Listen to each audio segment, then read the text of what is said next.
The Africa debate event held last Wednesday at Guildhall in London under the theme Redefining Partnership, Navigating a World in Transition brought together expert perspectives on key issues shaping the continent's future.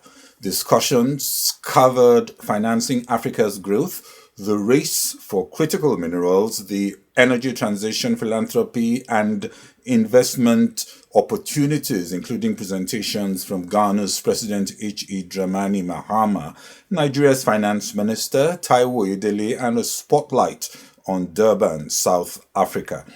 The event also featured respected industry leaders, including Africa Finance Corporation CEO Samaila Zuberu, alongside panels with executives such as Corey Adino of First Bank UK. Their contributions added useful insights to the discussion and helped clarify how to navigate today's rapidly changing environment. I was at the event and tend to agree with Arnold Ekpe, chairman of the Business Council for Africa, who observed that these conferences often repackage familiar ideas rather than break new ground. With nearly half a century of experience at this sort of events, he would know. What I found most valuable, however, were his remarks on the Africa Real Development RED Index, which assessed 54 countries on the drivers of industrialization. The report highlights practical priorities such as reliable electricity, better roads and rails, stronger banks to finance growth, and a mindset focused on economic expansion. Published by the Business Council for Africa, the index offers a useful framework for industrialization and reinforces the need for governments and the private sector to work together around clear priorities. It was striking that countries we hear less about, such as Egypt and Morocco, ranked the highest on the index. That may be a useful reminder that development is driven less by what is said and more by action and measurable results. I also caught up with Professor Alim Abubakr, a director at the Business Council for Africa, to explore the RED Index report in more detail and understand what Morocco and Egypt are doing differently. Hello and welcome to Global Business Insight, where we bring perspectives to help navigate an increasingly complex terrain. Today we look at the Africa Debate event that just held. Samaila Zuberu, CEO of AFC, reminded the audience at the Africa Debate that foreign capital is never the prime force to building any economy. It plays only a supporting role. On critical minerals, Ipeleng Selele, chairperson Brand South Africa, stressed that mining activity must go beyond extraction and further downstream and must positively impact local communities where minerals are found. On trade, the panel concluded that a different shockproof trade paradigm needs to emerge from rethinking current practices that have not quite benefited the continent. On the energy transition, the importance of a pragmatic approach was reiterated. The RED Index, published by the Business Council for Africa, identifies key drivers of industrial transformation, including public-private partnerships, efficient payment systems, and openness to trade and investment. It also points to major barriers such as corruption, rapid population growth, and security challenges. Arnold Ekpe, chairman of the Business Council for Africa, stressed at the Africa Debate event that countries need a growth mindset to achieve double-digit economic expansion that, of course, is needed for most countries in the continent. Morocco and Egypt ranked highest in Africa for development readiness. The report also found that only 9 of the 54 countries surveyed were applying the engines of industrialization with the scale, coherence, and intensity required to deliver strong growth. Professor Alim Abubakr comments. Now, I know that The question is, why are some examples in the red index rated very high?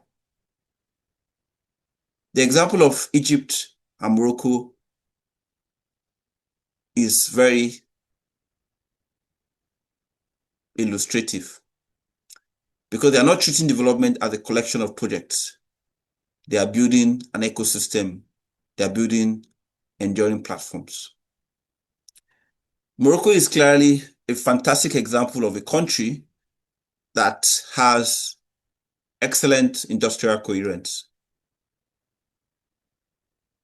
The Manga port in Morocco is a classical good example. Morocco has not only built logistics, it has built an ecosystem of automotive, aerospace, renewable energy, core competence and skills, and supplier capabilities.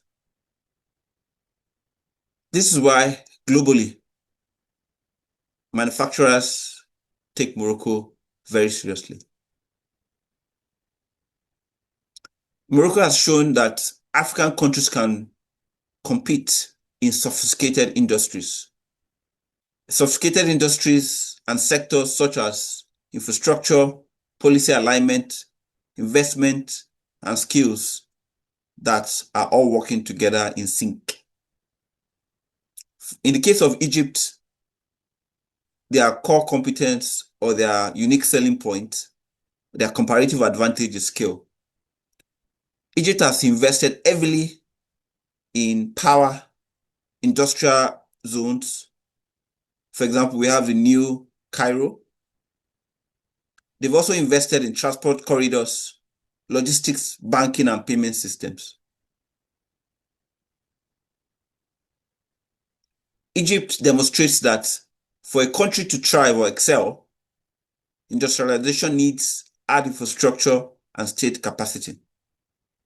The lesson for Egypt is very, very clear. Big countries do not become industrial power by population alone. They need execution machinery. The lesson for Morocco is even sharper. Mid-sized countries can become globally relevant if they are coherent, consistent, and strategically open.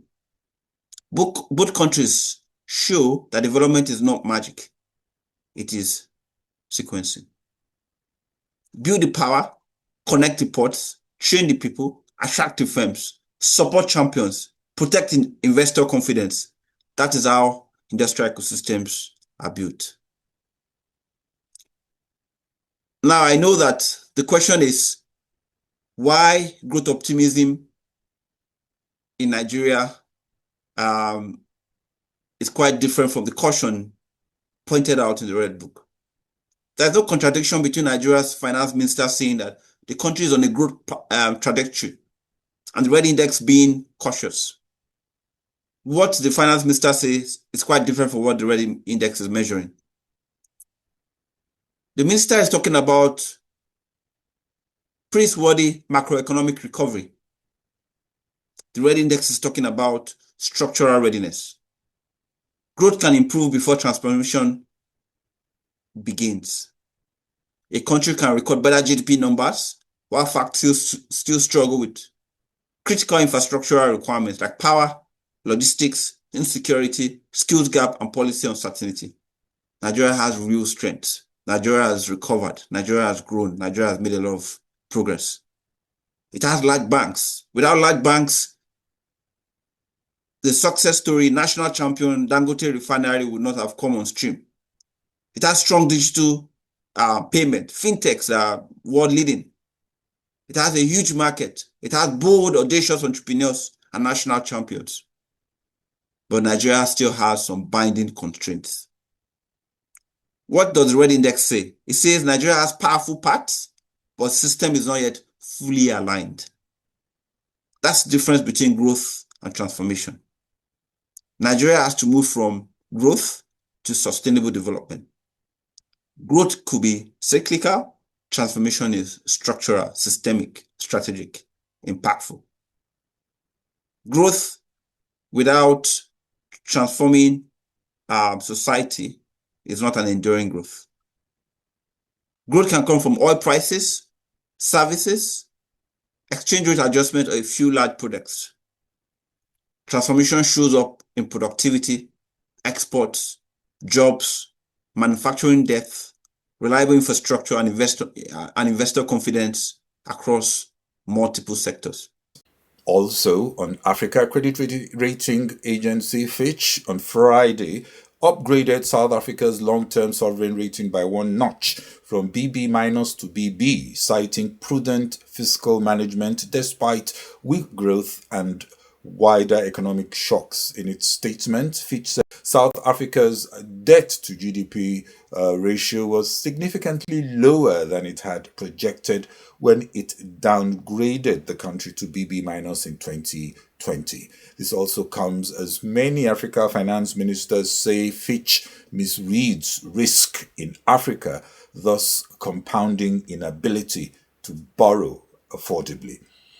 Another potential threat to Africa is the shift to alternatives, first with diamonds, now chocolate. Swiss chocolate giant Barry Callebaut is adding cocoa-free chocolate alternatives Choviva to its commercial portfolio. Barry Callebaut supplies chocolate and ingredients to many of the world's biggest food and confectionery brands, pushing cocoa-free chocolate from a niche concept into mainstream industrial production, hurting demand for cocoa. Zimbabwe is working with a Chinese mining group, Huayou, to build a lithium carbonate plant, pushing downstream into the global electric vehicle supply chain and accelerating the drive to process critical minerals domestically. The proposed facility converts locally mined lithium concentrate into lithium carbonate, a higher value battery chemical used in electric vehicles and energy storage systems. To the United States, Wall Street remains volatile. The Nasdaq suffered a major daily drop, down more than 4%. That was on Friday, as we saw a broader sell-off driven by weakness in chips makers, artificial intelligence stocks, and a better than expected jobs report. American employers added 172,000 jobs in May, with especially strong numbers in leisure and hospitality. The jobs data eases fears of an economic downturn. America's manufacturing index also recently hit a 4-year high, with factories hiring more workers.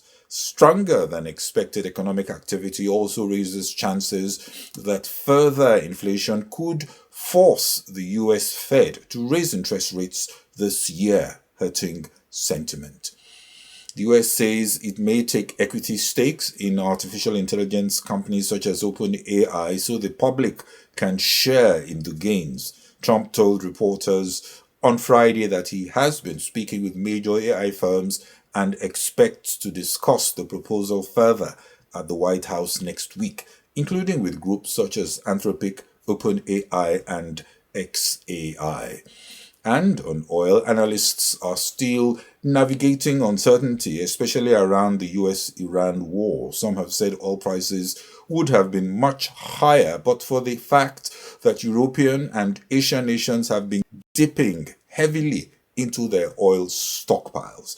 China, the largest oil importer in the world by far, which used to buy about 11 million barrels per day, has slashed that down to about 6.5 million barrels a day.